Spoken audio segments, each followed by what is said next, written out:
Ce week-end, c'est la Saint-Valentin et on va parler de mon sujet préféré, l'amour.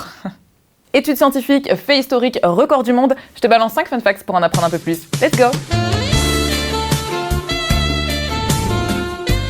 On dit souvent que les premières impressions sont cruciales, et c'est le cas. Il ne faut que 4 minutes à notre cerveau pour savoir si on apprécie quelqu'un ou si on a un a priori négatif. Les êtres humains se mesurent assez rapidement et ces premières impressions sont influencées par plein de facteurs. Par exemple, le sexe, la forme du visage, l'apparence physique, l'attractivité ou encore l'état émotionnel général. On a d'ailleurs très souvent du mal à changer d'opinion sur une personne quand notre première impression a été quelconque, même si on essaie de nous faire changer d'avis. Moi je t'aime pas, je t'aime pas, je t'aime pas, je t'aime pas, je m'en bats les... Fun fact numéro 2, au Moyen-Âge, la Saint-Valentin s'adressait uniquement aux jeunes filles. Aujourd'hui, le 14 février, on célèbre les couples, les amoureux, ou alors tu vas faire des câlins à tes proches si tu n'as personne. Mais à l'époque du pape Alexandre VI au XVe siècle, on célébrait uniquement les jeunes femmes qui étaient célibataires. En fait, les jeunes filles qui étaient en quête d'un mari, puisque c'est le but de la vie, étaient cachées dans le village et les hommes étaient lâchés pour aller les retrouver et en choper une. Un peu comme une chasse au trésor de la femme, quoi.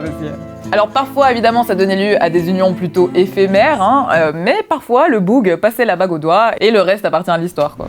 Tomber amoureux, c'est un petit peu comme prendre de la coke, ça va affecter ton cerveau de la même manière, avec une poussée de bonheur et de plaisir, comme les drogues. Alors par contre, on ne prend pas de drogue, je précise, on préfère tomber amoureux, ça fait mal aussi, mais c'est pas grave. En fait, ça augmente la libération de testostérone qui est essentielle pour l'attraction. Des recherches ont montré que tomber amoureux va produire des substances chimiques dans le cerveau qui rendent euphorique, et ça va aussi activer 12 zones du cerveau en même temps. Autre chose que de ressembler à des drogues, on dit que l'amour rend aveugle, et c'est prouvé scientifiquement par une étude qui a été menée à Harvard. Les chercheurs a expliqué comment le sentiment d'amour désactive les voies du cerveau qui sont responsables de l'esprit critique et des émotions négatives comme la peur ou le jugement des autres. Et donc quand tu tombes amoureux, en fait ta capacité à avoir un esprit critique disparaît. C'est pour ça que tu ne vois pas directement que la personne en face de toi est peut-être fou ou folle. On passe du côté des records du monde. Le baiser le plus long du monde s'est passé en Thaïlande. Il a duré 58 heures, 35 minutes et 58 secondes. Et si tu trouves ça romantique, moi personnellement je me demande comment ils ont fait pipi, ils ont dormi, ils ont mangé, mais en tout cas c'est pas sexy. Deuxième record, on se souvient tous du jeu là avec la pâquerette où tu dis je t'aime un peu, moi non plus, toi aussi, passionnément, c'est quoi?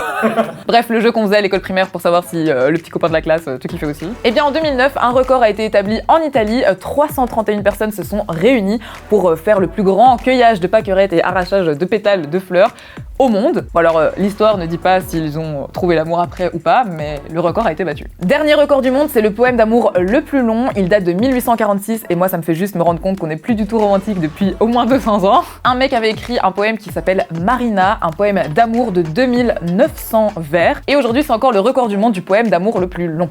Dernier fun fact, on va parler cœur brisé. Ma bien-aimée, j'ai le cœur brisé, je suis au désespoir. Avoir le cœur brisé n'est pas qu'une métaphore. Des études ont prouvé que des événements intenses et traumatisants comme une rupture, un divorce, une trahison, la perte d'un être cher, etc.